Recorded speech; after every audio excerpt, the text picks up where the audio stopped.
make you toss this letter. If you've been crossed up by hoodoo, voodoo, the wizard or the lizard, you got family trouble, man trouble, woman trouble, no light through the rubble. You're looking for a true friend or a true lover, or if you've been living undercover. Well, I'm coming to your town to break it all down and help you with all of this. I'm looking to help you find bliss. One day, but one way, can't miss.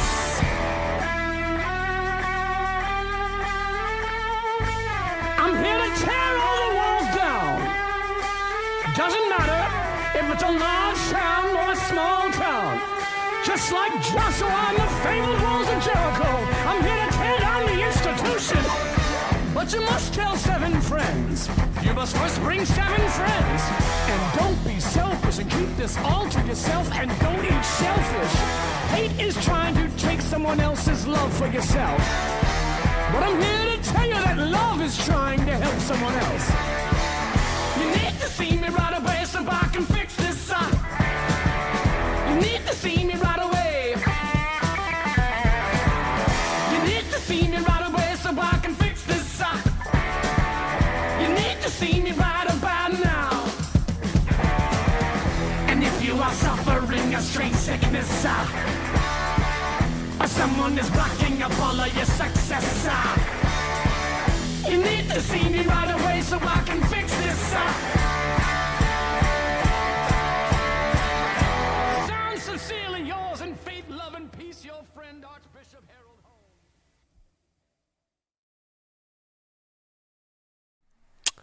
Hey guys, Heart of the Matter Epiphany, an absolutely new approach because we've been working on a new approach. This is my youngest daughter, Delaney McCraney Norris. I'm Shawn McCraney, and we have for over 20 years, but 20 years in this ministry, tried to understand what is truth, what is not, and so we're going to have a belabored discussion. We apologize in advance for how long this goes, but you can't cover the history of Christianity, realizations, Mormonism, and 20 years of content without giving it a serious jab, and it's going to take a little time. Thank you, Delaney. Your 20 years were very full.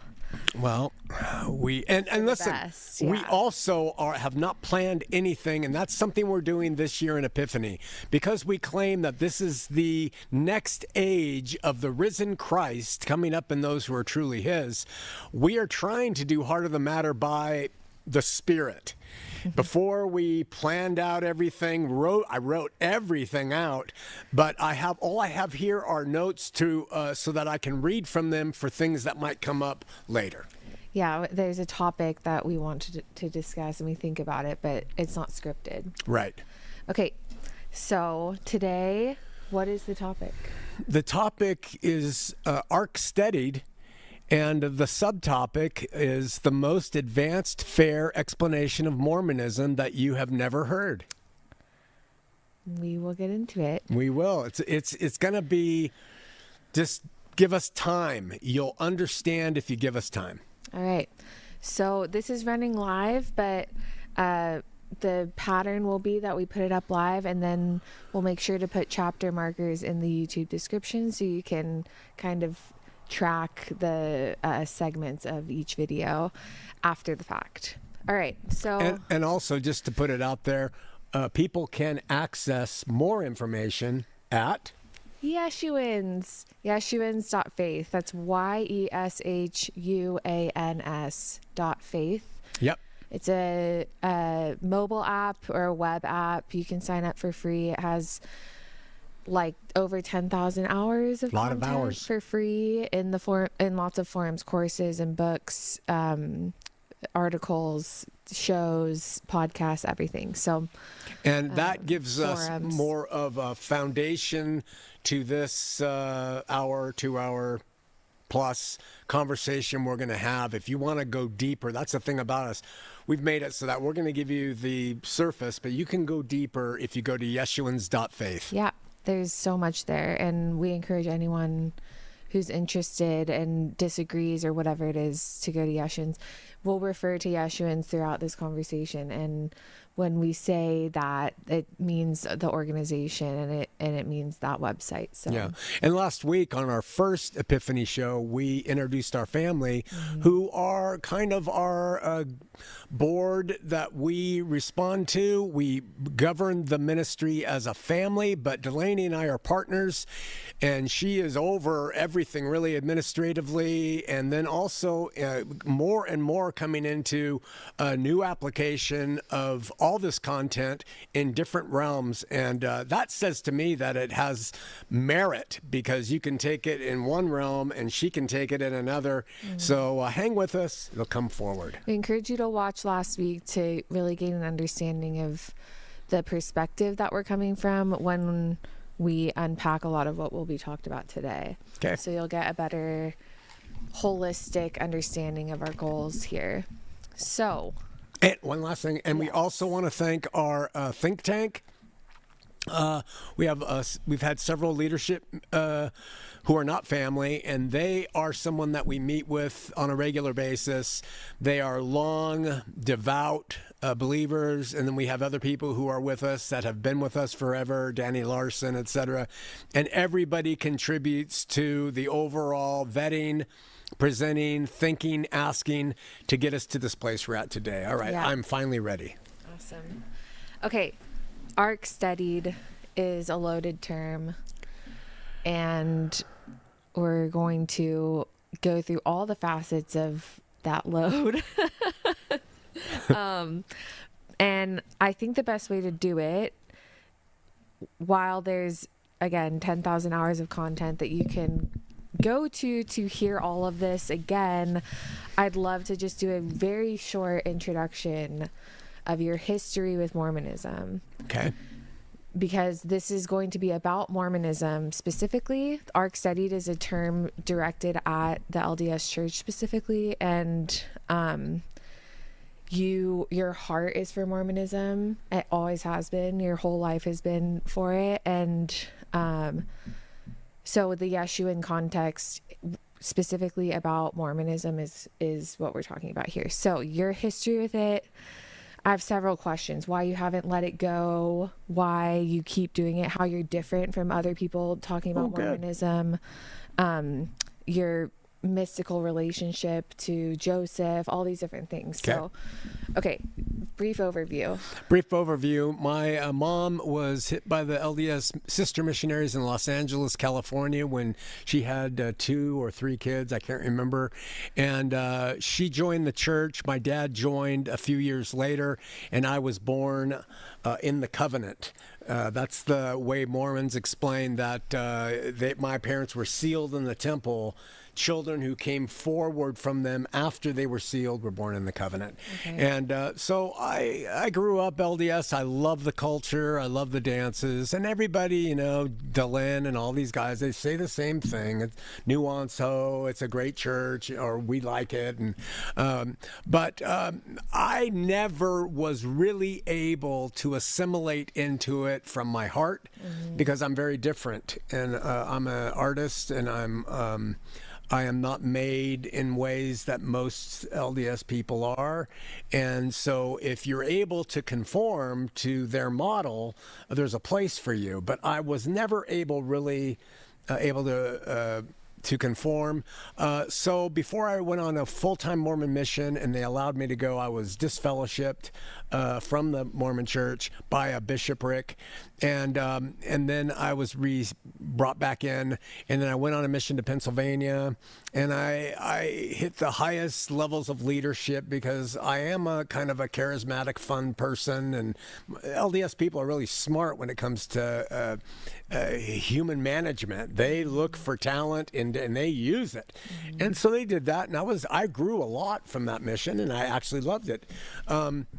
Had experiences on that mission, and came home, got married, got engaged to Mom almost, if not the night I got back. And because my mission president said I should, we married in the Los Angeles temple. We embarked on a life of raising our family Mormon.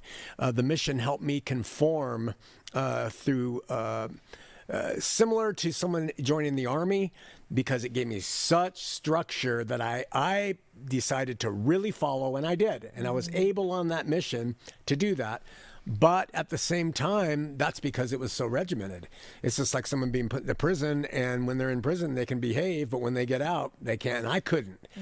So after we married and we started having you guys, Mallory and Cassidy and you, I started to unravel, and I had a lot of positions. So the church helped me have a place, and it gave me, ostensibly gave me meaning, but that meaning was not congruent with who I was. So I always felt at odds, and I started to search into everything. Long story short, I've covered this a billion times, and at the end of it, my searching led to complete disbelief of Mormonism. It kind of led into disbelief of God, even who she was, who he was, what it was. I became sort of a nihilist. I became sinful, so to speak, in most ways. And then in 2001, I asked to be excommunicated from the church. I was a high priest then. I had been a seminary teacher, a bishopric member, a stake high council member. So all of those things, I had all the props of support from the institution as long as I played the game. And that's kind of the thing. Any institution, and I'm going to throw out my ideals as we go, any institution can handle weak people, needy people. They don't mind them. They don't treat them the same, but they don't mind them.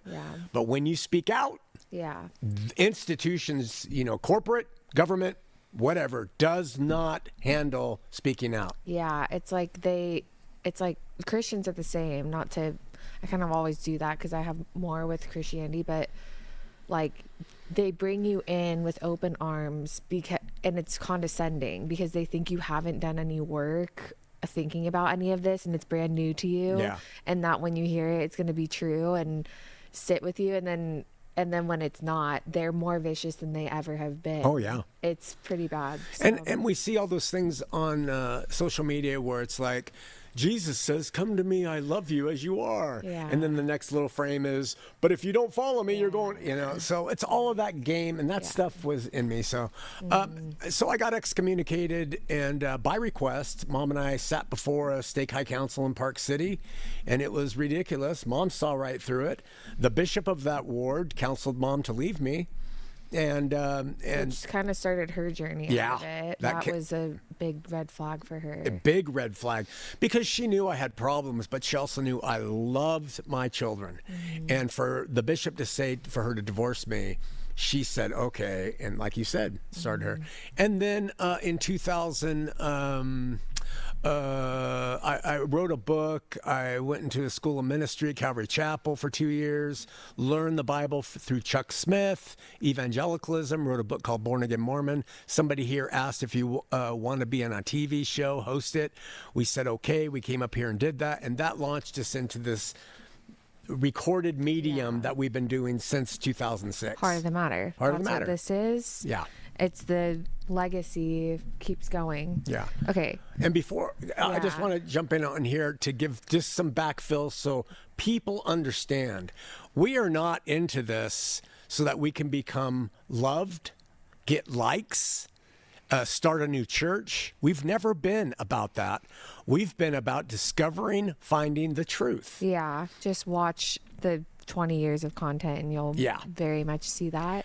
And so we've done the homework that most people don't do. And that's why I speak so emphatically and without much hesitation, because truly have tested almost everything when it comes to this subject.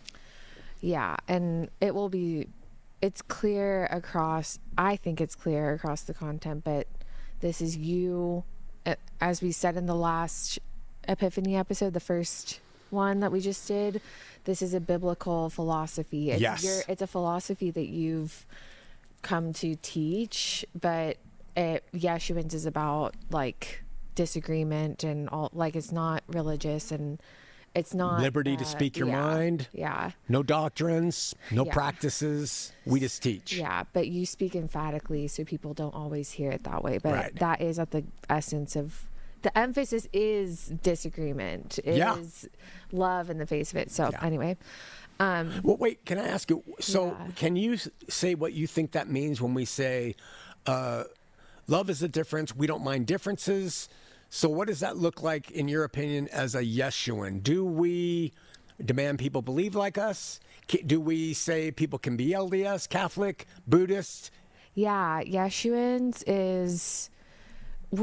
It's funny because I'm working through this a little bit even still, but at its core, like Yeshuans 100% is about individuals coming to stand on their own 2 feet with whatever they believe. Amen. That is the goal of someone partaking of the content at Yeshuans, even though that content has a objective that you're trying to teach or whatever it is. Like, it's to get you to think and be able to like go before God and say, this is what I am, with confidence and personal responsibility. Yeah. So that means it's very much not a group. It's not a system. It's not religious.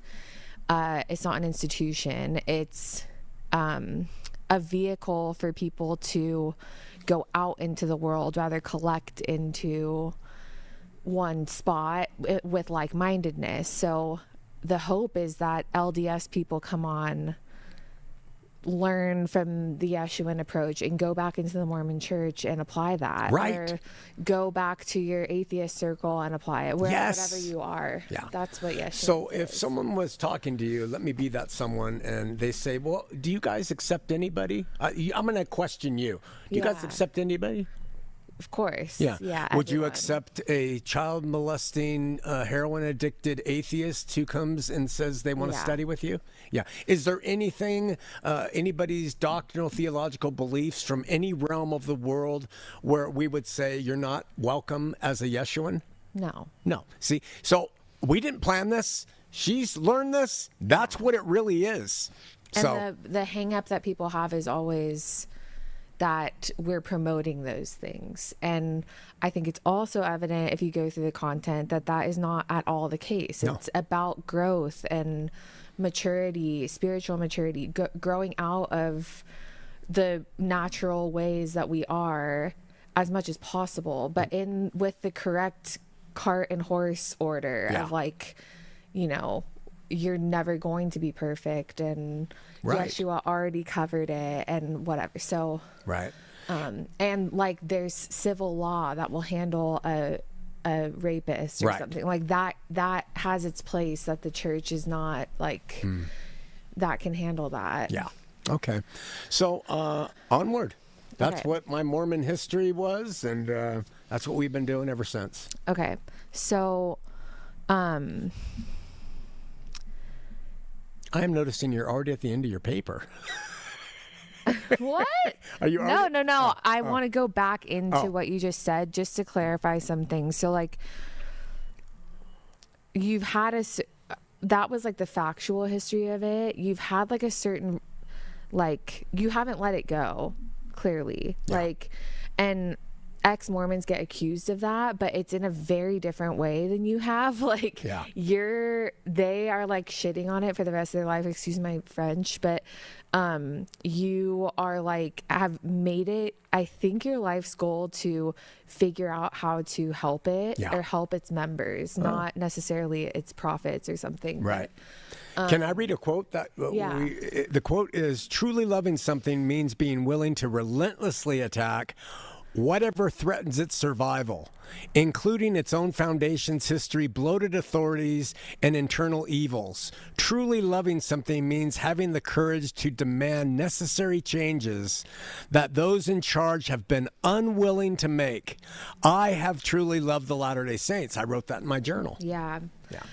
You really have. That's what Ark Steadied refers to, spoiler alert, is studying the Ark of the Mormon church, actually giving it a really viable solution to steady the chaotic arc that it's on, and that's a prophecy of Joseph Smith, and we'll get into it. But you love it. You love its people. Love its people and its organization. Not as a, we'll talk about that, Okay. but not as a, you love it as a structure. You think it's genius. My quote is, it's good, but it's not true. Yeah, that's the whole thing, and that will be explained. But okay, so you haven't let it go because you love it. All of your work, it has been extremely consistent, unlike what Christians say, because Christians have never heard Christians don't know what it's like to come out of the Mormon church. No. And I think because of that, they've never heard you. So you were born again, and you wrote a book called Born Again Mormon. Yeah. And the whole premise that's launched the ministry, literally the first thing you ever wrote for in ministerial purposes was an argument to be a part of the Mormon church while born again. Yeah. That was the argument. That was the argument. That's what and then you start a show off of it, and you go back in those archives, and people call in and say, should I leave the church? And you're like, no, just stay in it. Don't worry, but figure out your relationship with God. Like, that has been the thing you've said from the start. It's still what we're saying. Christians thought you went crazy, and it's like, I've never seen something more consistent. But yeah, I guess I just wanted to articulate that, and like the fact that it's been consistent, and the fact that it's about, that's been at the core of it, is this personal experience that you had, and you wanting people to have that as well. Yeah, that's all. Personal experience and doctrinal and practical reform, if possible, within the church. And so that took, to just overview Heart of the Matter really fast, that took a specific pathway, because your first thought was to go to evangelicalism, because they're the ones that talk about Jesus. They're the ones it was an evangelical radio program that sort of got you to understand this. And so you went through what it seems like was phases of Heart of the Matter, which were first deconstruction of Mormonism, then deconstruction of evangelicalism, when you realized more about the thing you were kind of promoting. And then it was finding the foundation of faith and love. And then it was recalibrating, and now it's like implementing. Yes. Well put. Would you say? Where did you learn that skill? To categorize things so well. Sorry, I'm talking a lot, but no, this is wonderful. The stage of, like, I don't think we need to super go into that, but do you want to talk about that arc at all? No, the only thing I would say about it is we have been mocked, attacked, maligned, criticized, laughed at, because when you are you've embraced evangelicalism as the response to Mormonism, and you go in with it, and then you find that it has as many holes as Mormonism, but in different ways. Then you have to start to try to figure out what is true. And I had to start over and do the research, and it took us 13 years. And what we've always said and always believed, and I will forever believe this, is as you're growing, you're going to change. If you're not, you're just chomping on tradition, and you're not really maturing. Yeah. So we will we have tested things and thrown them away, tested things and tried something, done this, done that, named things, done this. And, we don't care if people laugh and mock, because we knew there was a long game in this. Yeah. Yeah. And we've always played the long game in the ministry. Yeah. This is not some fly-by-night ex-Mormon saying, did you know they practice polygamy? This is not that at all. And if you can't take that, I'm getting mad at you. Well, okay, so that's the thing, is that we've kind of come to, even with Yeshuans, is that the material manifestation of the things changed. Yeah. Because there was a very consistent motivation, which is like, what is God? Right. That's always been at the heart. And so to address the question, why are you different from other LDS critics? I don't think I don't know of any popular one, at least, that is like criticizing the Mormon church from a perspective of like truth in God. It's Right. always from like a doctrinal position or a atheist position or humanist position, like Anti-Mormon position. anti-Mormon, like, yeah. So do you want to just explain what makes you unique? What makes you unique? And it will probably be explained more, but. Well, I think we can harken back to what led to me writing Born Again Mormon, is that I was Mormon and I was born again as a Mormon. Yeah. And I had an evangelical tell me that's not possible. Literally tell me that's not possible at Supermax on Beach Boulevard. Oh my God. I know where I was sitting. Not Born Again, it's so profound how Born Again Mormon explains Yeshuans. Like, it's this separation of your fleshly circumstance, your religious circumstance, from your heart. Yeah. Heart and soul. And we talked about that in the last episode. Yeah. But. So what it really harkens to is that I had a direct experience with the living God. You can challenge it, question it, deny it, but I think the fruit of our labors proves, and the quality of our labors proves something happened. Yeah, you've done life's work shows something happened to you. Something happened. Now, our atheist friends like Delaney and Anthony Magnabosco and Bill Reel, they have all tried to, and even my own brother, have tried to say, well, that was a psychological thing, and that was your need for a crutch. And have you considered another thing that possibly could have happened? And my old response is always, I'm just like the man who was born blind in the Bible. When they asked him, what do you know about this guy who did it? He says, I don't know if he's a sinner or not, but all I know, I was blind and now I see. Yeah. And if you want to compare me before and to what I am now and what I've become in terms of seeing spiritual things, you can say it's my own psychological needs, but you can bite the wall, because it's Christ in me that has given me the illumination, a sinner, fully. Nothing about me, and that's a repeated thing we say. I love when people just reveal themselves through those questions. Yeah. Like, you think you're not influenced by like the Enlightenment, like emphasizing ration and logic, and like we're all just situated in and also to try and chip away at this thing that's changed you. Like, what's your motivation? Why does it matter to you? Because they don't believe, so therefore I couldn't be right. Yeah, it's pretty wild. Yeah.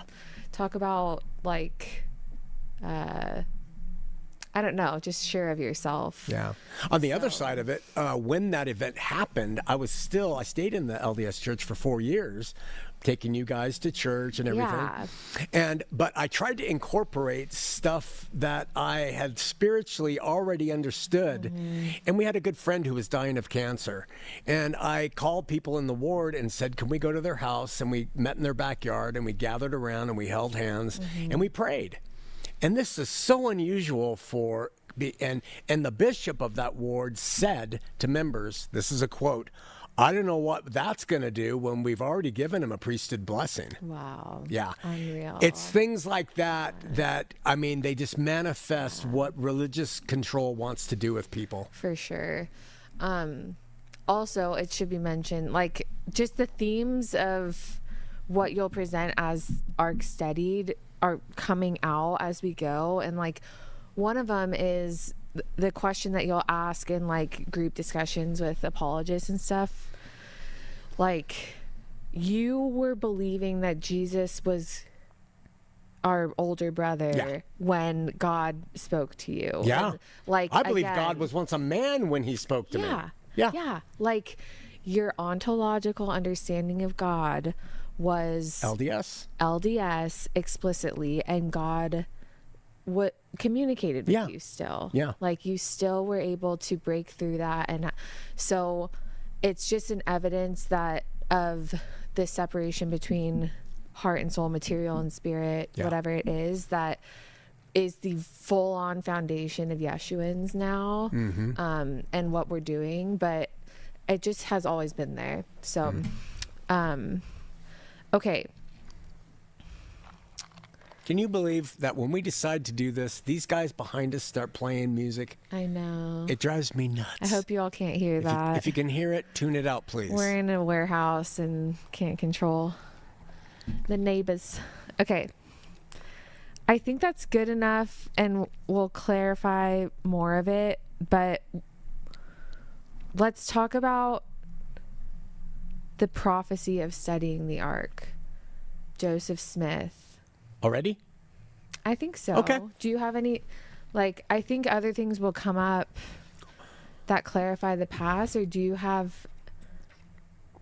No, I think it's good. Whatever, I'm here to follow the Spirit of God, and that's what I'm looking through these papers so I can read that prophecy. Well, no, tell me, what comes before that? No, I want to go this way. I think it's good. Okay. Because this, first of all, was not something that was part of my intention or makeup, his prophecy found in Doctrine and Covenants 85. It was not part of our motive for operation from the get-go. It's come into play recently, but I've always had a kinship metaphysically with Smith. Yeah. And we can talk about that. Yeah. Yeah. So, but we can come back to that one. Yeah. But, yeah. I think just introducing this thing that Joseph Smith did. Okay.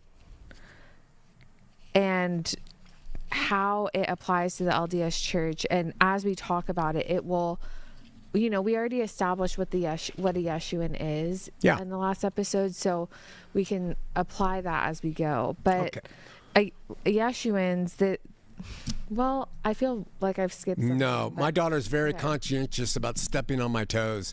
This is good. This is okay. So I want to read it. In 1832, this is from a presentation I gave to our supporters on November 1st. In 1832, Joseph Smith Jr. prophesied the following, and I wrote, whether from God, the dark, or himself, no one can really say. But from Wikipedia, we read, not that it's the source, but it says, in a letter written to W.W. Phelps on November 27th, 1832, Joseph Smith transcribed a revelation that said he received from Jesus Christ. So this is what Joseph Smith would do. He had his imaginations, and he took those imaginations and he assigned them to God. Okay, and that was his thing. All right. And it says, and it shall come to pass that I, the Lord God, will send one mighty and strong, holding the scepter of power in his hand, clothed with light for a covering, whose mouth shall utter words, eternal words, while his bowels shall be a fountain of truth, to set in order the house of God, and to arrange by lot the inheritances of the saints, whose names are found, and the names of their fathers and of their children enrolled in the book of the law of God, while that man who was called of God and appointed, that put forth his hand to steady the ark of God, shall fall by the vivid shaft of lightning. These things I say not of myself, therefore, as the Lord speaketh, he will also fulfill. Okay. And in 1876, the prophecy was included in section 85 of the LDS Church's edition of the Doctrine and Covenants. And that section continues to be found in the modern LDS Church scripture. It's been canonized. Okay. So over the course of LDS history, many people have risen up. And they've said, I'm the mighty and strong one. And they've said, I'm here to steady the ark. Okay. So I just want to bring out a couple absolute facts. We are not the first people to attack the church, obviously. It's been going on forever. It hasn't done anything, but we aren't the first. And the Tanners and everybody going, Herbert and all these other guys, okay? But we happen to come into a televised ministry right at a time before social media had legs, before YouTube was really a thing. We were just doing a television show here in the state. And a guy in Sweden said, "Can I take your stuff and put it on YouTube?" Well, we said, "Sure, whatever that is," literally. And he did. And that established us as a voice through that medium that was helping to cause the church to get to a hemorrhage point that it's at today. So I am not saying that was me. I'm saying it's God. And he used our content and he used technology to help bring the church to its shaking place 20 years later. You know, and other people helped do that, you know, and they had John Delaney and I started at the same time, and he has a progressive intellectual way of doing it. He contributed to it. We're not alone, but it's ironic that we, in what we did, helped shake this thing to the point that, I mean, no one really gives us credit, but it was our content on air that really caused this thing to start to hemorrhage. And now, I think the reason I bring it up so early is to not bury the lead that we think we have an idea of how it will be studied. That's right. As well. That's so you the shook thing. it up, and now, not you. Right. And again, not bearing the lead. You're not the mighty and strong one. Right. This isn't that sort of thing. But there's an answer to this offered at Yeshuans Yes. that might study it.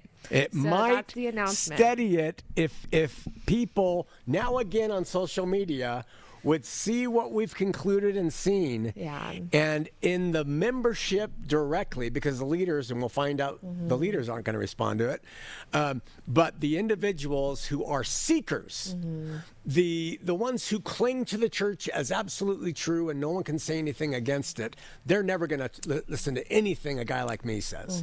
But seekers of God, they could hear this and they might continue to be LDS, but start to embrace what we are saying. This is a better way. Yeah. Yeah. 100%. And it should be known that I think it studies the arc of the world, of religion in general, of everything.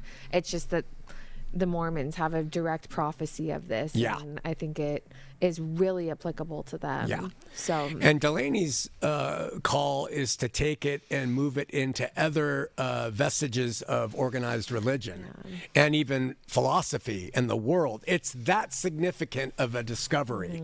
But I, because I was LDS, and you were too, but because I was raised in it, I have my initial desire to use it as a plug-in to replace the absolute BS that they have that they live by.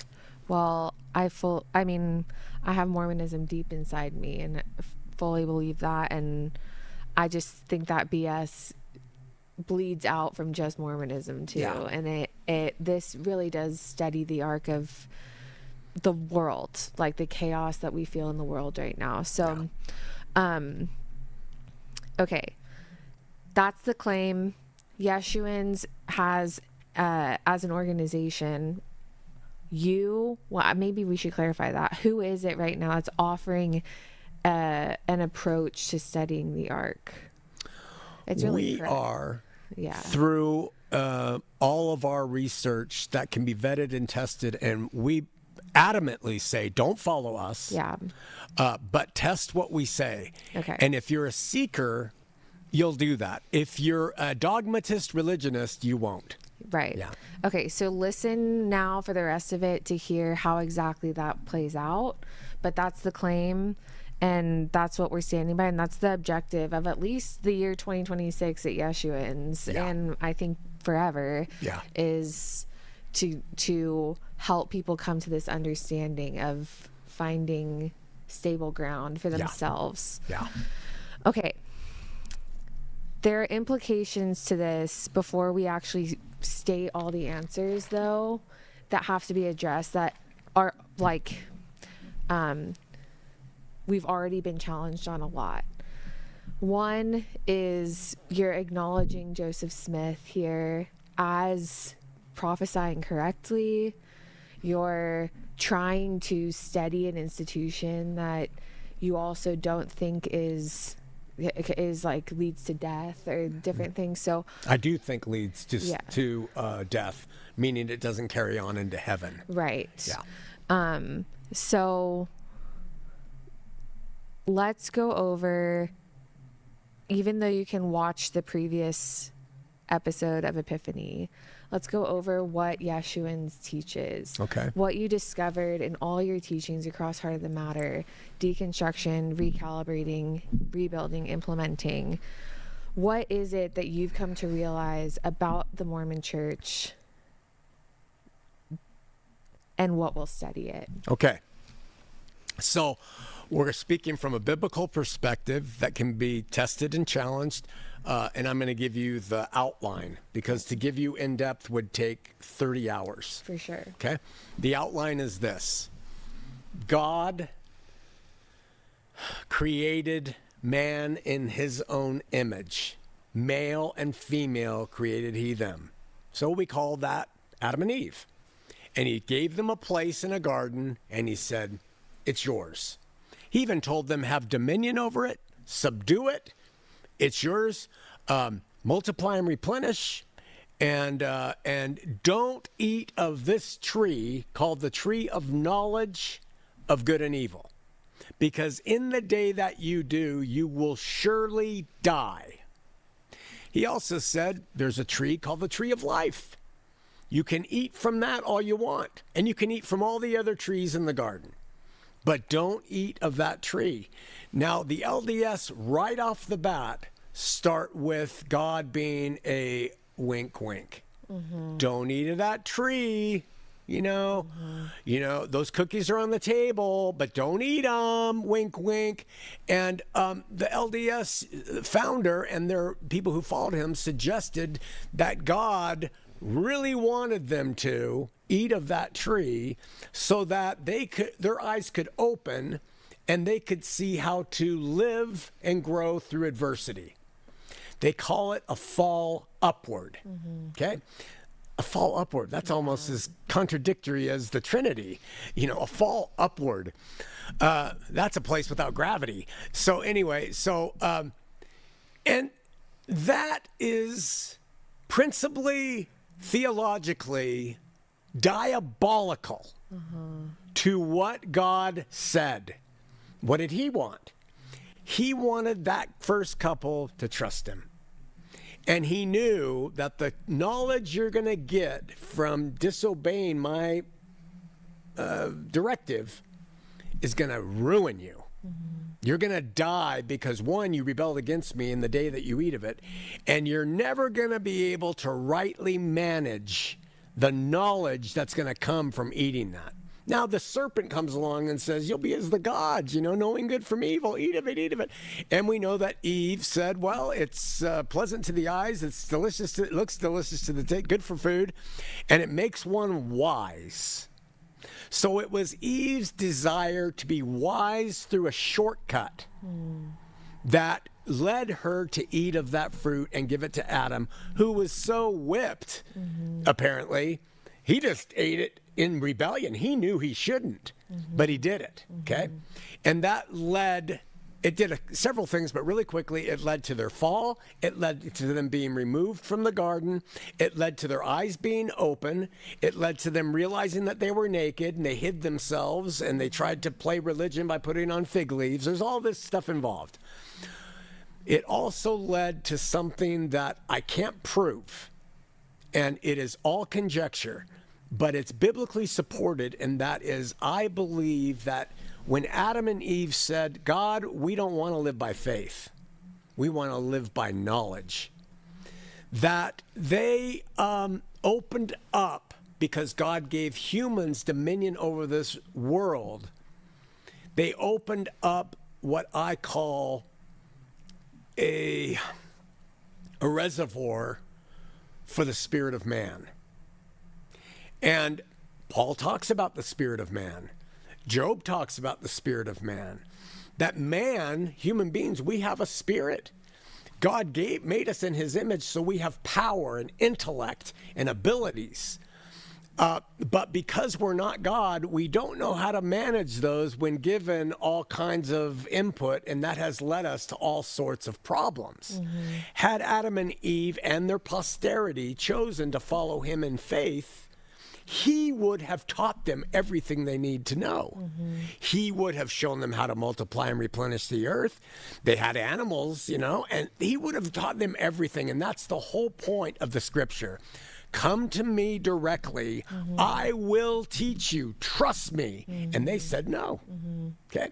So when that reservoir of human knowledge opened, I suggest, in harmony with mystics like Carl Jung and Madame Blavatsky and Dostoevsky and all these mystical-minded people, I believe that every human being born started to contribute to that reservoir by and through the evil they do and the good they do.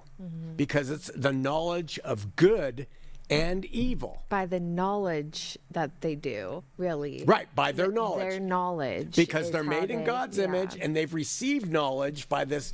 And God said, don't do it. Yeah. But they did. And the good and the evil are on the same plane. Same plane. In the same realm. Right, because that realm is this world, this life. And so over eons of time, humanity, cultures, zeitgeist thinking, collective humanism has led to good from that, like medicine and technology. And people want to say, God has given us, I think the spirit of man, because we were made in his image, has given us that ability to do good things. Yeah. But others have said, I want to do dark, evil things. But it all comes and ends up in the same place. It's a reservoir of man. Okay? So there have been people who have come forward and have said, God is talking to me. And this is what I want you to understand that he's saying. And they've used his name like Joseph Smith did here in giving revelation. And I believe that Smith and every other religious founder after Christ has operated and established religious institutions by the spirit of man. Right. Okay. Smith's was ingenious. He was as ingenious of a religious organizer as Elon Musk is with technology, and any person who is super gifted in their specific spirit of man realm to create a system. And I've said this, he did it through using the Bible because he knew it from his mother really well, and then amalgamating it in with another spirit of man force called Freemasonry. And he concocted a system that takes the principles of Freemasonry to make people get better through oaths and rituals and rites, and he mixed it in with Christ. And so he made a religion of it. The whole religion doctrinally is, well, not absolutely, it is mostly anathematic to the biblical truth. But it is of the spirit of man, and here's the thing about it. It's good. Why? Because Smith and Mormons and Latter-day Saints are focused on the good that the fruit of the tree of knowledge of good does, not the evil. Okay? And so they want to make society better. They want to live healthy lives. They're made of good people who want to do good in this world. And people who like that stuff are attracted to Mormonism. The problem with me being born into it is I am attracted metaphysically, naturally, to the evil. I am attracted to the dark. Which is in the same realm as the good. Same realm. That's right. It's not worse or better. Not worse or better. That's not good. So, okay. Except in this world. Right. Because in this world, doing Mormonism results in good. And this is a thing that I've tried to say. Mormonism in this world is good, but it's not true. And if you don't realize that, then you are going to think it's true because it's good. Right. Again, because it is a tree that leads to death, the goodness is mixed in with evil. Right. And it does have a cost. Yeah. And so that is the primary thing to understand about what Mormonism is from its roots. It wants to do good in the world, but it is not true. Similar to, I'm sorry for no one likes this, to the Third Reich. Yeah. Hitler hated, he hated drunkenness, Yeah. even though he was a drug addict. Yeah. Burlesque, same exact spirit. It's from the fruit of the tree of knowledge of good. All right. Okay. So, God, there's so much I could unpack, but like, I just want to note before I forget that I think you are particularly attuned to be able to bring this to the LDS because of this exact problem, because you liked the evil. Yeah. And you knew with your experience with God that was not true. That wasn't truly you. It was the way your mind worked in this world. Mind, will, and it's emotion. not your heart. Yeah. So then you took these 20 years to unpack what is true, what's evil, what's good, what's God, what's man, what's this world. Okay, so, and this is the culmination. And we talked about it more in the last episode, but it's the division of the spirit of man and the spirit of Christ. Right. Meaning the spirit of man is this world, it's material, it stays here, it does not carry with you. And then there's a spirit of Christ that is in each person's heart, and that's what life is working on that. And it comes with us to the heavenly realm. Right. The Latter-day Saints think the good they do here, like Elon Musk making a Tesla that's good, quote unquote, is going to go with them because it's good here. And that is so not biblically supported. And it goes as deep as, like, you had to work through mind, will, and emotion, soul, like things that are not materially, like, or they're not physical, but they're material still. They're part of our material, meaning they're part of our earthly condition as a human that is determined, it's genetic, it has all these conditions, like you can't help it, what you feel, how you react to your feelings, what you're thinking. But the whole thing with Yeshuans and that you've come to is that there's some agency in a person, and it, wherever that is like in the heart, and it is what God sees, and that's it. So that is backed up by a ton of biblical study that people call heretical often, but the position is fulfillment. And we went over these things last episode. So, and go to Yeshuans, you'll learn a lot more about that. But it's really this idea that Christ had the total victory, that this Bible thing isn't telling us of a fearful future thing that we're still working on. It's that he completed it. Right. So. And I just want to stop. His victory was over the effects of the fall completely. And it was over our defective minds, our defective will, and our defective emotions. That's a free gift that Christ gave to everybody in the world. Where he cannot reign unless we allow him is in our motivation, intentions, and heart. And God knows and judges us by that.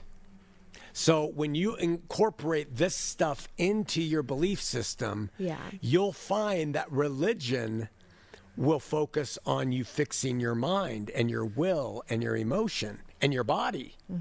And you will stop and sin and everything else. Where Christ and God's mercy is, I've taken care of those failures that you've got genetically, circumstantially, out of weakness.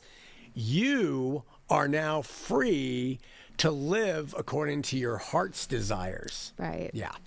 So there are so many, like I said, implications to this. Like, and I don't want to like be redundant on all the things we went over in the last episode. So go study what we're teaching back then in that one. But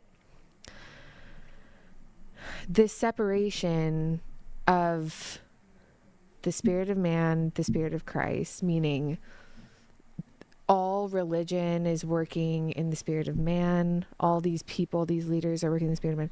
That division, and then also the division of our heart from our body, mind, will, and emotion, make it so that Yeshuans teaches that you can be in any religious setting. That's right. And use it to your needs. Right.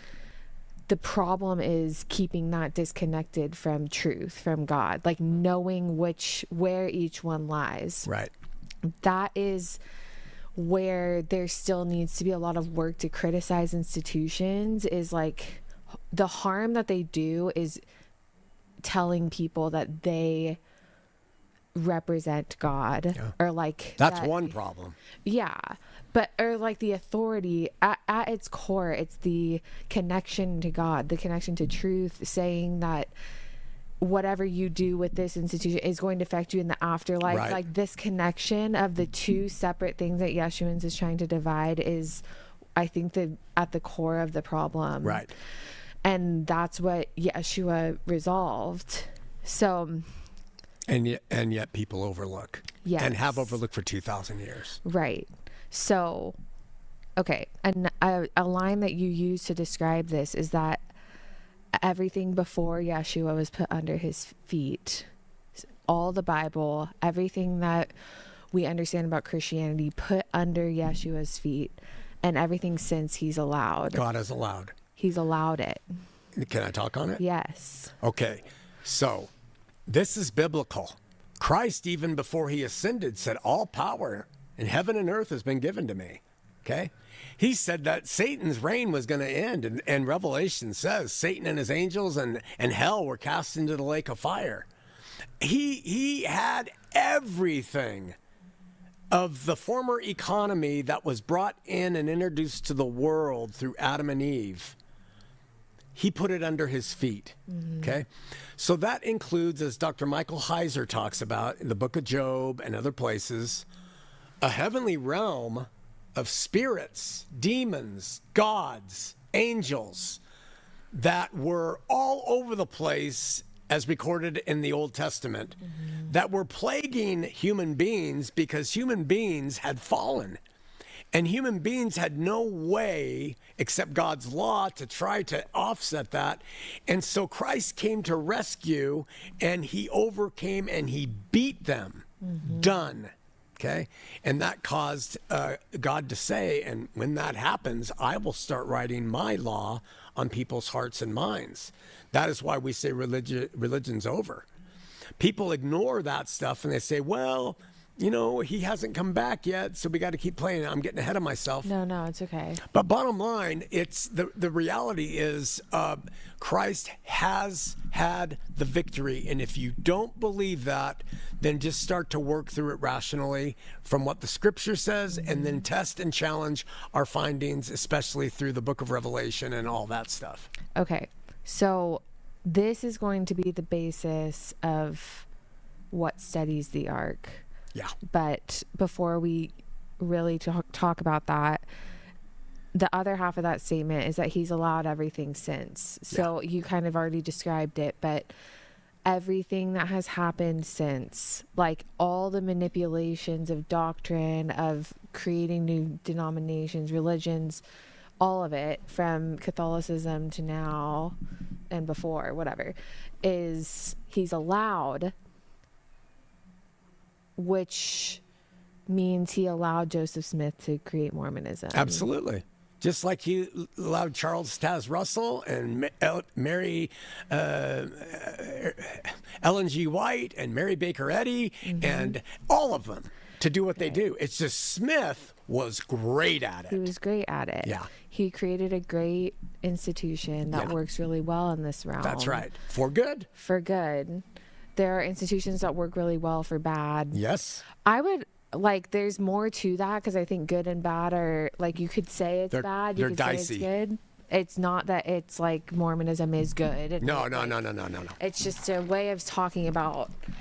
They promote human good. Yeah. They promote it, but they go about the wrong means. Right. Yeah, and they shift in order to keep the good being their intention. So the answer for that is this, that they're working in the spirit of man. Yeah. We say there's no prophets of God anymore. If you're a prophet, you're a prophet of the spirit of man. Right. You're able to speak to this realm with more excellence than someone else. Great artists, whatever. Like you said, Thomas Edison, all these people, they're contributing to this world. Joseph Smith did that. I think you do that.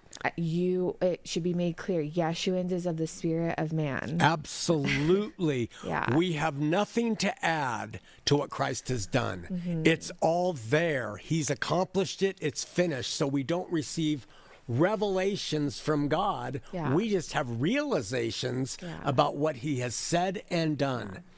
I personally, and this is going to get dicey for people, I personally believe I receive revelations from the spirit of man. I think you do too. No different than Carl Jung. Yeah. No different from James Hetfield getting songs to create that make us really heavy. And so I have had those inclinations since I was a kid, but they're toward dark things. Yeah. So I had to try to reconcile, what do I do with this thing that I get and see, and my mockery for the good things that the Mormons are all about. Yeah. And it's all spirit of man, though, and I'm glad you pointed that out. Yeah, and it just needs to be, to set the stage for everything we're gonna say. Again, we call Yeshuan, what we bring at Yeshuan's a philosophy. Like, it's debatable, it's of this time, like it's what we need right now. Right. Like, it will be added onto and refined and got made better. It's not permanent. Like, Right. It's the best with what we have. And if we said it was permanent, it would be a religion. Yes. Yeah. Because it means it stands the test of eternity. That's right. It bleeds into saying it's completely eternally true. Right. So Can I add something about the yeah. spirit of man? And that is, I personally, like others, resonate to understanding the dark forces in this world. And that is from, I believe, the collective. And Jung talks a lot about that, and the collective and the shadow and all of that. And that's part of our psychology, and all created by the evolution of the spirit of man as man has lived, men and women, and contributed to the reservoir of thought. We can see how we've gotten better and better and improved through the spirit of man evolution. We've learned, hey, you don't want to give your kids thalidomide. It makes them have no limbs. The spirit of man, and so God has allowed us, because we're made in his image, to do that. And it's that evolution that brought Smith forward in his day and age to say, look, man, you evangelicals, this is not doing, I'm going to give you a system that will really work to do good. Because he's looking at all these people claiming Jesus, and they weren't doing the good. He was a very actually moral man. Yeah. He had human failures, which he created doctrines to protect, but he wanted good. He wanted to build cities. Brigham Young was right after him, spirit of man. But he did a diabolical thing because of his nature. He let it go to his head. So his spirit of man said, hey, take on some extra wives, man. And his spirit of man, let's incorporate this into the system. And it lasted for a while, then they got rid of it. They have so many things that are from the spirit of man that do good. But, and again, I'll say they use evil practices that are not of God to enforce them. Right. And yeah. Okay, so I don't have anything to add to that. Okay. Do you want me to continue while you think? Yeah, well, I just wanted to point out that a few things, like, I think this holds so much water, even if you're not as mystically minded. Like, Sure. I just want to make it clear, I guess, because I think you function a really certain way, and I think it's very valid. Like, I wish I was more mystical, but I'm not, and I still think it's like really makes it's like airtight. It makes so much sense too. So like, it's not to be written off or something. As for mystics only. Yes. Yeah. Like young or like, you know, like it actually is true. Like the spirit of man functions off of knowledge. Like there are people that are just like analytically better with knowledge than others. Like it doesn't have to be that a like spirit came into them. No. And even though I do think that's totally like it's not that you have to be mystical to believe. Not at all. Not at all. I just think that what happened is, and I'm really glad you brought that up, this accords with 1 Corinthians, where Paul says God uses the weak things of the world. And I'm not saying this tongue-in-cheek and, you know, self-effacing. I am a dark soul. I understand the dark. I like it. I've known it and understood it since a child. I saw a dead lady come to me when I was all those things, but they're all from that reservoir of the spirit of man. And God said, I'm going to use this fricker, who's the weakest of the weak, to shake and break up the falsehood of religion. Yeah. And that's what I see my gift as a man, not as a prophet, as a man to do with my life. Yeah. That's why I've stuck on Mormonism, because Smith and I, we relate greatly, but I am not trying to be him, because he was not true. He actually was a con man. Actually, literally, as part of his flesh. And he was all the things that come. He loved money. He loved women. He loved drink. So do I. So we have all that in common. But the difference between us in the spirit of man is I'm not willing to sell out my flesh and my weakness and justify it if there's something that's true. Yeah. Well, like it's just what is so radical and very valid to me about this position is that it puts us in the same realm. Like it puts how you work in the same realm as how I work, and as both not being connected to God. Like your soul is dark and my soul is kind of light. Like it likes Mormonism. It likes like nice, happy things. But your heart's not evil. No, well, and my heart is not good necessarily. Like like the connection is not. And so that's what this is doing, is recalibrating how God works. One thing I wanted to ask before we clarify more is, we say that everything that's happened since Christ, he's allowed. Yeah. And we say it's of the spirit of man that is developed. Is there any, I think it's still being explored, like what God does have a hand in, because I think there's so like, that's why you get the comment of, well, if it's good, isn't it true? Or if Trump's in office, God put him there. Or if this happened, the Trinity stood the test of time, so God allowed it. It's like, okay, it's the most backward logic, because so many things have stood the test of time that oppose those things as well. So like, what does God have a hand in? I don't think we know. Okay. But I will say, I do personally believe that for those who in their heart have sought him, loved him, desire him, he will work with them through the Spirit of Christ in them in ways that are different from those who just reject that spirit that's in them too. Right. Yeah. Okay. So, but that's kind of at the core of this, is that if God works in this world, it's with individuals. Yeah. That is like anything collective and like systematic is of the spirit of man. Yeah. God works with individuals, and there's no person that can say, I have a revelation from God that we should all X, Y, or Z. Right. Like that is what Yeshuan stands on. Right. Okay, so while you cogitate. Go ahead. So I'm going to do something that we did in a meeting on November 1st, but it's something I've always known. Okay, talking about the spirit of man.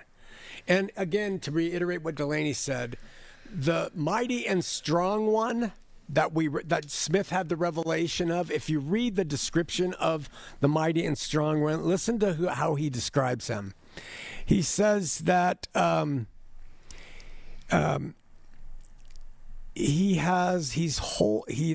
will send one mighty and strong, holding the scepter of power in his hand, clothed with light for a covering, whose mouth shall utter words, eternal words, while his bowels shall be a fountain of truth, to set in order the things of God. The only human being who fits that is Christ. That's why last week we say we have entered into the next age of the Spirit of the risen Christ having returned. And I suggest, by the Spirit of man in me, that this is now the fulfillment of the steadying of the ark. Right. Yeah. So steadying the ark is the objective here. Right. And to steady the ark from the Yeshuan perspective is for an individual to realize the victory that Christ had. Right. And how it is over.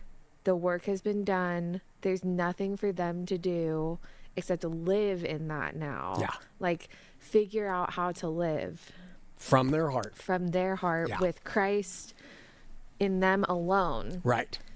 And go into any institution or whatever. Right. And use that in your heart. Right. That will steady any ark That's right. that exists in this world. That's right. Especially the LDS. That's right. Okay. And that's how I see it.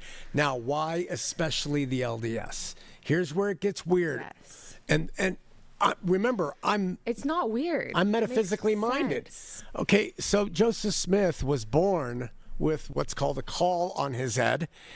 And in folk magic and folklore, that's considered a sign of being able to have seership into the things of man, by the way.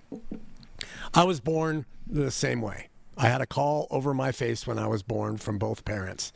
His mother was religious, and his father was against organized religion. Same with my life. My mother was very religious. My father was not. He was the middle son. I'm a middle son, but he had more siblings. He was questionable in his youth and in his teen activities, absolutely the same. He was physically broad and strong, and large-chested is the way they described him. Heavy in adulthood, called portly. He gained weight. And, you all know that's me. I'm not Joseph Smith. It's just some mystical parallels. It's the spirit of man. Spirit of man. He was a fighter. He was a wrestler. Same. He experienced being hypnotized. I did too when I was young by my dad. He was charismatic. He was charming, a central trait of my natural personality. He loved exposing religious hypocrisy. So do I. His oldest brother unexpectedly died. My oldest brother unexpectedly died. And that shook up his family, and it shook up our family. Mm-hmm. He was a visionary. He saw dead people, he claimed to. I have seen dead people, and I think those visions are entirely possible because I think the dead of this world that live by the spirit of man exist in this world spiritually after life. It's just a separate thing. He was a womanizer. Bottom line, and unfortunately I was the same. He was a con man. Unfortunately, I'm the same way still. If I need to get something and the way the rules work, I'm going to con the system to get it. Not out of theft and not out of individuals, but like a government or a corporation, no problem. He was a terrible financial manager. He was always in trouble. He created his own investments. Same. I've struggled managing money my entire life. He had a heart for the poor. He came from poverty. He had a heart for, I have a heart for the poor. His wife, Emma, was 1 year older than him. My wife, Mary's a year older than me. His conversion in his mind, he wanted to see his father convert. And while my dad was alive, I sought desperately to get my father to convert. Doctrine and Covenants 24:7-9 speaks of him. I don't even remember what it says. The same of me. The autumnal equinox was the date where he received a heavenly experience that told him to go get the golden plates. On the night of the autumnal equinox, we moved into our house in Park City. A lightning storm was flashing. It was we watched the heavens open. We didn't know any of these connections then. And my brother died that night. And then he was called, of course, Joseph Smith. And the influences in my mind are phenomenal relative to that, as Chuck Smith was a secondary Smith in my life where he was the first.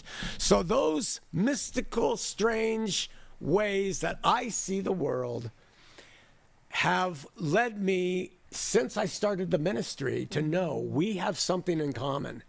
But I really believe that metaphysically God said, these two spirit of men souls, this first one, he dropped the ball. This second one is going to show how he did it and why he was wrong. Yeah, because I think you understand him. I understand him. You understand his mind. Yeah. Those things go to show you have the same conditions around your mind, will, and emotion Right. in this world Right. that allow you to see things the same way he did. Right.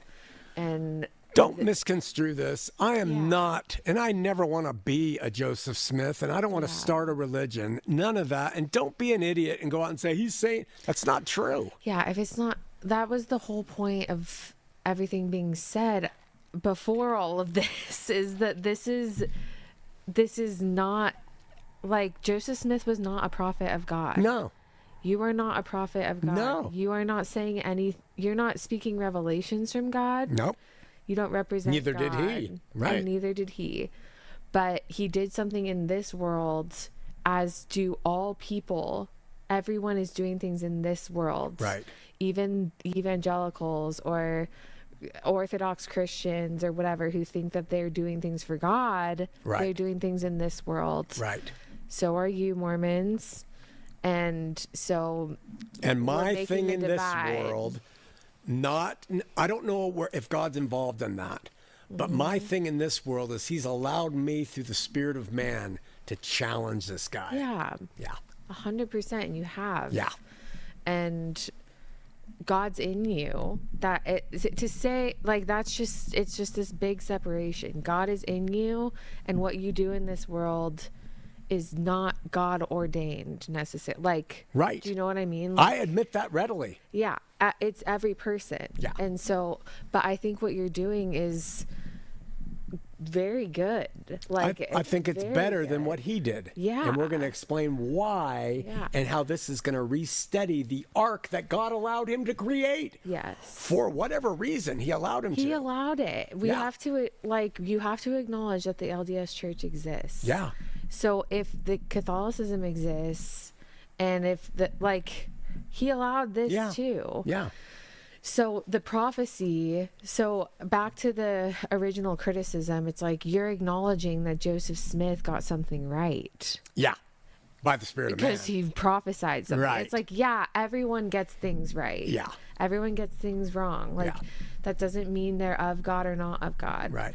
Someone being elected doesn't mean they're of God or not of Right. God. Nostradamus got things right. Carl Yes. Jung gets things right. Yeah. Madame Blavatsky gets things Yeah. right. Does not mean it came from God. Yeah. Evil people and good people. Yeah, get Charles things Manson right. used to be able to prophesy. Yes. Yeah, Yeah. right. So that's off the table. He can prophesy something. It's not of God. Right. And now this is an answer to it. So And I just want to add, the reason we stand on this position of we're not getting revelation, we're not prophets or seers or revelators of what God wants, is to strip away what religion does, and that's try to take the heavenly economy and merge it with the earthly. Yes. Yeah. And every religion wants to do that. Oh, they're of God. He was led by God. And we don't need to do that because Christ is the author and finisher of our faith. So there's no more need for heavenly revelations to come through prophets because the scripture calls him the prophet. It calls him the apostle.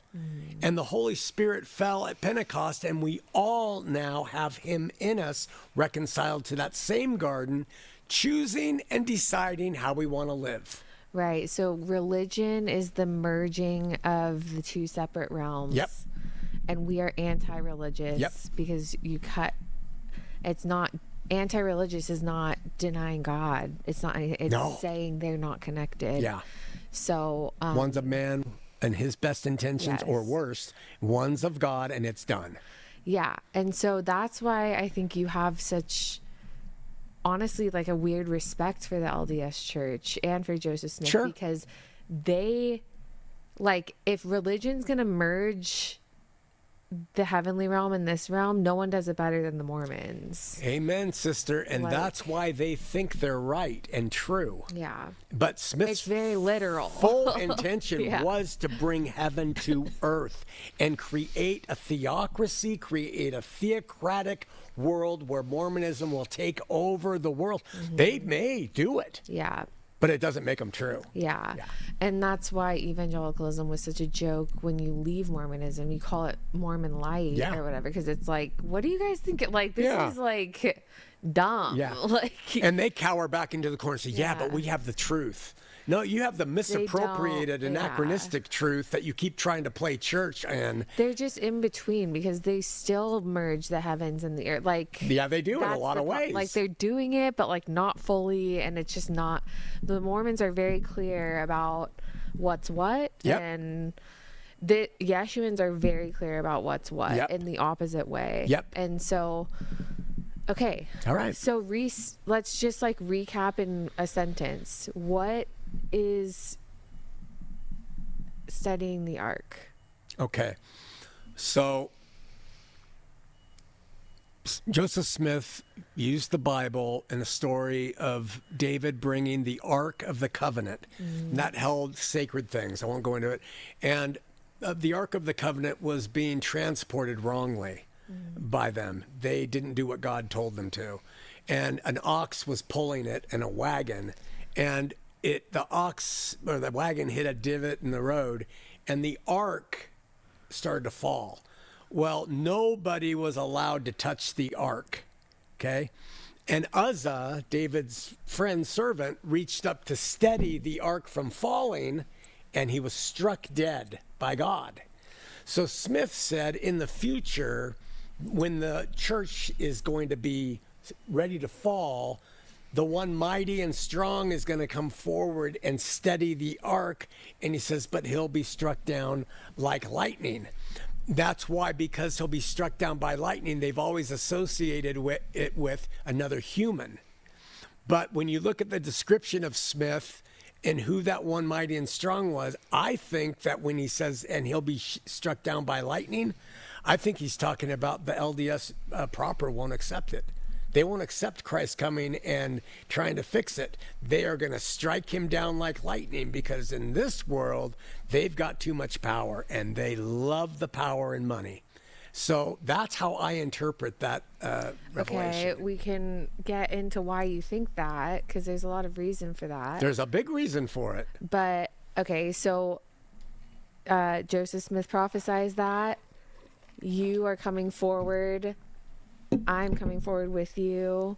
Our family as Yeshuans. And we launch Heart of the Matter Epiphany. We establish that this is the next age of subjective faith. We are naming and at the next age. We're in the purple era based on this diagram. Watch the last episode. The next age is about subjective faith and a dematerialized Christ. But and so now you're proposing that Yeshuans is bringing a answer to the prophecy of setting the ark through a realization of Christ's work. Yeah. And just state that in one more sentence. You're going to have to repeat it because I'm getting old and tired. Just clarify, what did Yeshua do in one time? I'm just trying to get a quick recap. I believe that Yeshua, he returned physically to take his bride. Mm-hmm. He gave us 2,000 years of almost of patriarchal reign over religion by most of them hearkening back to the law, forgetting that his work is finished and that everything is of the Spirit and not of brick and mortar, and that he has risen up, not resurrected, but he's risen up spiritually in the hearts of those who are truly his. This is the moment, we believe, I'm saying started on January 6th of this year, where that moment began. I think the dark forces are going to fight against it. I think the Mormon church, in its authority and hierarchy, will shoot him down like lightning, but individuals are going to start to rise up in that, and that begins this entire next age. Yes. That's what we are saying by the Spirit of man. Okay? And that's what Yeshuans is out to do, is to bring information to people to be able to learn about how this happens. And I love how you have captured what that information is. You've said we've put, I don't know, the bow or the concrete. Yeah. We just tied a bow, or the concrete just cured on the foundation of the study, and now we're about to build on that and get it out and there. And the way we have explained it is it's like an air freshener in a car. The car could be owned by a Catholic, a Buddhist, a Muslim, a Hindu, a Mormon.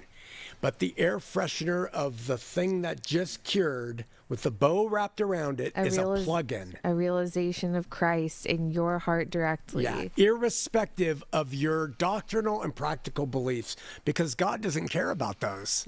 It's the heart in which you relate to him by the Spirit of his Son. And it's a plug-in into any religion. Yeah. Right. So Latter-day Saints, now I got to make a strong pitch. Yeah. You have a plug-in that we're offering you. And instead of just abandoning that good organization for your family, cultural halls, all that stuff, start to consider what we are saying and then use it as a plug-in for you to get truth amidst that earthly organization that's good. It will strengthen your organization. Strengthen. So, on that note, you are trying to help the Mormon church, and you've already done a lot to try and do that. Tried. So what did you do?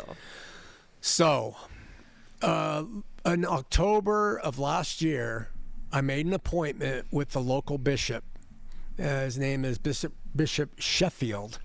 And my wife and I went in to meet him.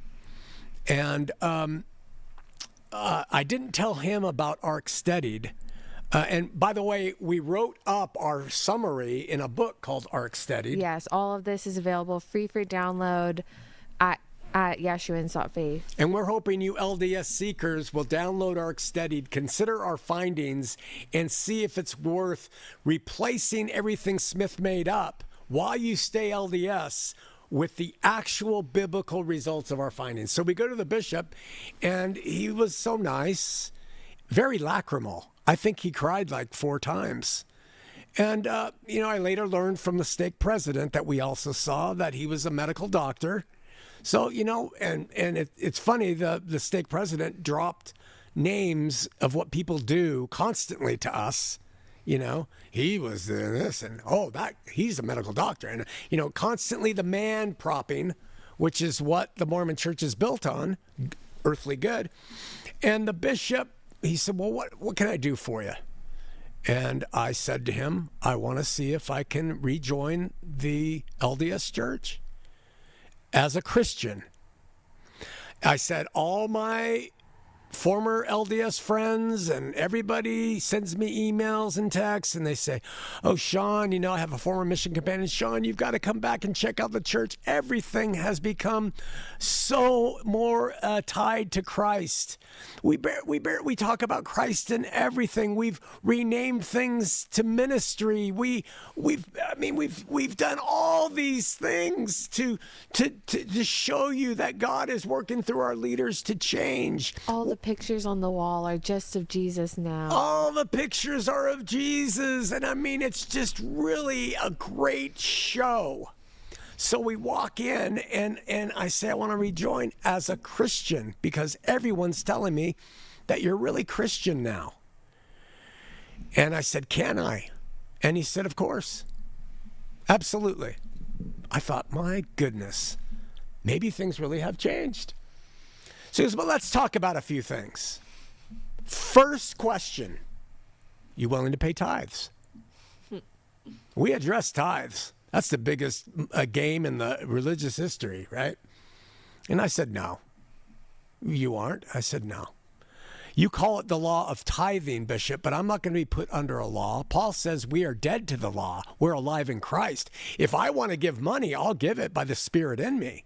But I'm not going to agree to some 10% minimum to pay and play in this Mormon church. No. I'm a Christian, Bishop. So no, I'm not paying tithes. He's like, huh, okay. Second question. Do you drink coffee? Do you drink coffee? And I'm thinking, okay, where in the Gospels does Jesus say no coffee? You know, of course, I'm being tongue-in-cheek. And I said, I drink a lot of iced coffee. And he winced. He's like, well, you know, that one we gotta talk about. I said, I also use THC on the weekends. And you know what he said? He said, well, that's okay. He did. He said, I have a lot of people in our ward who use THC for calm themselves, and you're not addicted to it. I said, no, but I like it. You don't abuse it. And I said, sort of. I take a lot of it when I want it because it makes me feel good. But so he goes, okay, well, that's not the big problem. And then the third question, do you accept Russell M. Nelson as prophet and seer and revelator? I said, well, he could be called the prophet, seer, and revelator of this institution. And I'm thinking through the spirit of man, I could accept that as a leader, but is he the prophet? No. No. There's only one prophet, the last prophet, Christ. He is our prophet, right? Well, bottom line, after more tears and saying, we really want you to come back to us, you know, brother. And my poor wife, she's so emotional. She starts crying with him. I'm like, Mary. And so he goes, well, I'm going to have to run this up the flagpole. Let me send this up to President Dredge. Oh, you're going to love him. He rides a Harley. And all the while the bishop's talking to me, he's looking at my tattoos. He's looking at me and he's like, but he was good. So we left there. I got to tell you, when we walked in, the spirit of that place, metaphysically, through the spirit of man in me, was scary. I actually came back feeling like I had sold my soul somehow by even doing that. Yeah. So we go to the stake president a few weeks later. Do you want to ask anything? Well, that's just your reaction to it. That is. Like, we just have totally subjective. Not saying it's true. Everything we've said in this episode, that you can use the Mormon Church if you want. Yes, you can. Because I know what they are actually about, I just have that, but I could be wrong. Okay. It's my nature to love the dark, not the good things. Right. You don't fit in that. I just don't fit in that. And I think I was just like, oh, God, I can't take it. Well, Mom's crying with the dude. And Mom loves good things. She loves, The Hills Are Alive with the Sound of Music. And she loves good things. Her husband does not. So I think there is a difference. I'm glad you pointed that out. Well, so we go to the stake president. This time I take Delaney and my wife. And I'm just going to ask you, I've never asked you, what was your initial impression of that meeting? Oh my gosh. Well, You know,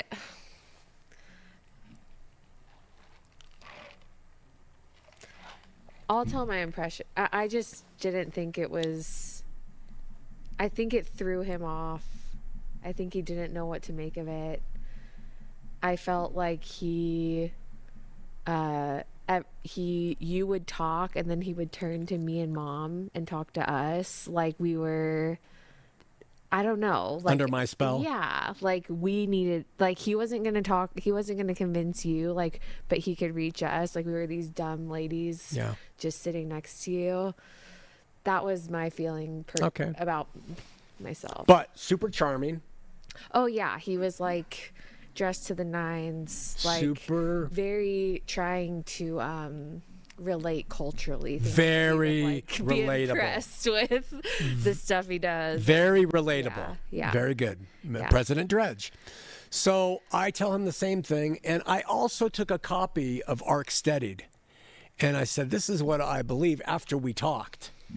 And he didn't seem to really care about that, but I left it on his desk, and I talked about the same things. And bottom line, he essentially said, well, you know, I want to talk to you more about the priesthood, I think he mentioned. Yeah, you were saying you wanted to be baptized in the church as a Christian. Yeah. And you were very forthright that you didn't, like, agree with things about the church, and he just couldn't understand specifically the priesthood, why you'd want to get baptized by a priesthood if you didn't believe that priesthood to hold power. And I was politely let him know that I'm not being baptized into the LDS church because of their false priesthood. I didn't say false, but and because I don't believe in that. It's not biblical in the least. Read the book of Hebrews. But I was being baptized as a Christian, sold out to Christ because everyone says they're Christian now. And we wanted to see how far that goes. How far that goes. And so he said, he bore witness to us, and he said, Shawn, you and I have had a different experience. He was from Southern California. We're close to the same age. And he said, I grew up in a home where my dad was a stake president, and I had access to all the leaders coming in and visiting. And, you know, when I was 12, my dad, he gave me a book of Mormon. And you know, he said, read this, son. And I read it, and my heart was filled with knowing it was true.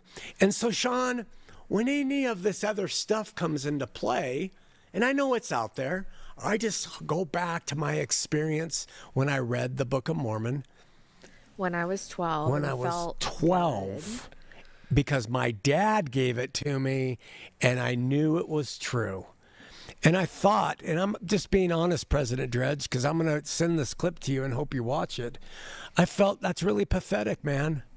That you loved your dad, of course, you respected him, you wanted to believe, and you read the book he told you to read, and it gives this promise to you that if you read it with a sincere heart, you'll know it's true. And I said, but the facts don't matter. The feeling is all you have lived for 60 some odd years. And it was really, really sad and embarrassing, but he said, I need to pray about it. On that note, it's sad because Christ allows you to grow and learn. You don't have to stay put with Christ and not challenge him. And it's not saying it's pathetic that you've held on to a belief in Christ. It's pathetic that you haven't tried to pursue him more and challenge what you once believed and get better, because that's possible. And it wasn't a belief in Christ that he attested to. It was a belief in a Book of Mormon. And we've done dozens and dozens of shows on the Book of Mormon and how that thing came about. So, okay, so I go back. He makes another appointment, and I go back. And you and Mary aren't with me because I think it was too late and you guys were tired, and I was just wanting to get it done. Anyway, I went alone, and he was in there, and he was all excited to see Mary and Delaney, and very nice again to me. And he said, you know, Shawn, I don't think it's a good time for you to come back to the church. And I said, okay. And I said to him, or I said this to the bishop, I'm sorry, I can't remember who I said this to. Do you know why I'm doing this? I'm doing this so that your youth who are hemorrhaging from this religion, because they have the internet and they can see the data and the facts and the claims, and they're really not into buying into a myth just to live good lives. Some of them are. But if your youth actually heard that you accepted a man back into the membership of your church who only believes and follows Christ as proven from 20 years, 40 books, 10,000 hours of teachings about Christ, that if you let him back in, it would benefit this institution. And he said, something like, I don't think our youth are in trouble. And then but you know what he said to me before I left? He said, Shawn, you're trying. Very dismissive, condescending. I think he meant well. You're trying. You're doing your best, Shawn. And that's the attitude of the Mormon church. Nothing's changed. Yeah. Nothing has changed about it. No doctrine. It's changed materially, as we point out religions do. Yeah. They change what culturally is Necessary deemed as good to stay alive. Yeah, and then say it's God. Yeah. And Yeah. then say a prophet of God revealed that they should do that. Yeah. Like, that is the heinous part. Like, culture changes, institutions change. That's great. Right. To Yeah. say God's behind it. Yeah. Like, let's get real. Yeah, So- why don't they just admit that we have a really smart board of apostles and men who have PhDs and really accomplished, and they can read a lot of stuff about this world and govern an institution. Yeah. Our hope was that the leaders, and we started there to show them respect for leadership and not jump rank. We didn't try to go to the prophet. We went to the local leadership first and was shut down. I texted him about 4 weeks later, 3 weeks later, and I said, hey, President, you know, is there somebody above you that I could bring this petition to? And he very kindly and politely said, oh, that is so kind of you. I know your intentions are good, Shawn, but I already did that before you and I met. So it got above him without me even having to petition it. And what this has meant is that when any Mormon tells me they're now Christian, and that, you know, to be a Christian, you can't drink coffee and you have to pay tithes before you can even be baptized by their false priesthood, I can tell them they're insane. It is so far from what Christ has fulfilled. Even it's so far afield from what he did when he was alive. So that is the end result. And we now have grounds to say, don't tell me this. Don't. Okay. Okay. But got to be clear here, Yeah. because people don't understand this. What we're very much maintaining here is that a Mormon can be in that institution and even believe in that priesthood and all the crap, Sure. and their heart is in the right place with God. And they're fine with God and maybe enter the kingdom ahead of us. Yeah. Absolutely. We will also, though, at the same time point out that there are way better ways of understanding Christ than through your priesthood and your coffee drinking. Yeah. Like, both are the case, and Yeshuans is about working with single individuals to come to a more rich understanding of really what they're saying. Right. When it comes to saying God's behind something. So, like... Yeah, people just don't understand that we can say both of those at the same time. We can, and we mean it. And that's why we've always said, I'm not against Mormons. Yeah. I'm against the institution. Yeah. And I want to say now that this is the thing that gets even more dicey, is the institution is good in this world for family activities and direction and clean living, but their doctrinal teachings lead to bondage spiritually and don't go to the heavenly realm. Yeah.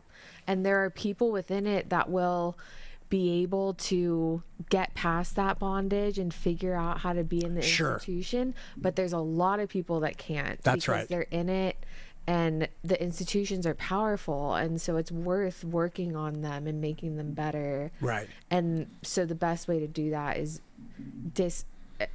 from the grassroots individual level, helping people disconnect the guilt and horrific shame that they feel about who they are with respect to a false claim about God. God, his love is conditional. Yes. They're always earning it. They have to earn it, and that's bondage, and they don't look to him as the author and finisher of faith. And that harkens back to why God said, don't eat of that tree.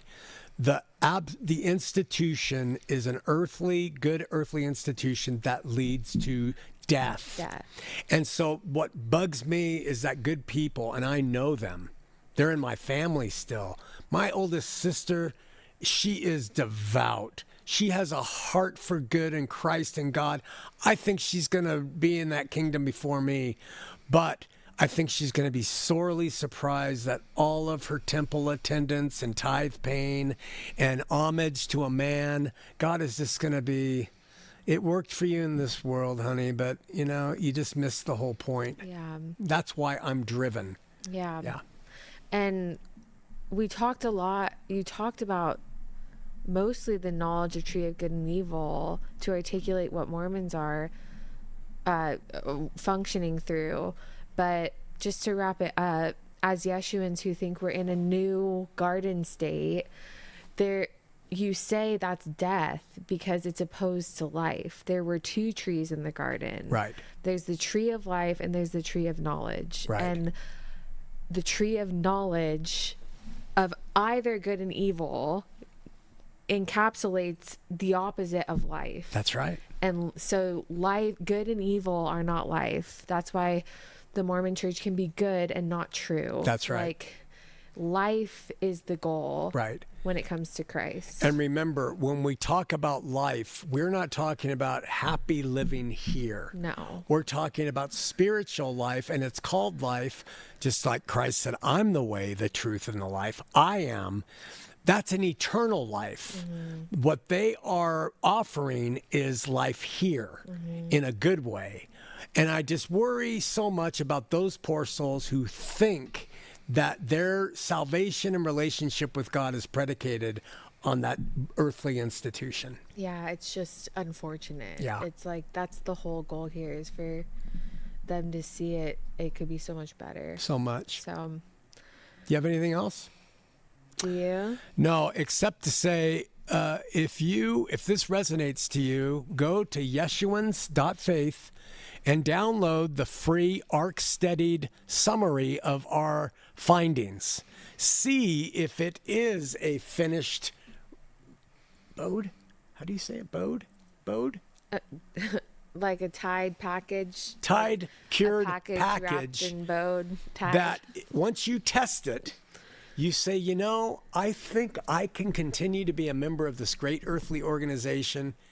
I don't have to bear witness of all the false things that Smith incorporated, because they are really false. Mm-hmm. And I can't emphasize that enough because they lead to bondage. Yeah, and it's possible. Yeshuans, the organization Yeshuans is filled with people signing up for that are all in different circumstances. Yeah.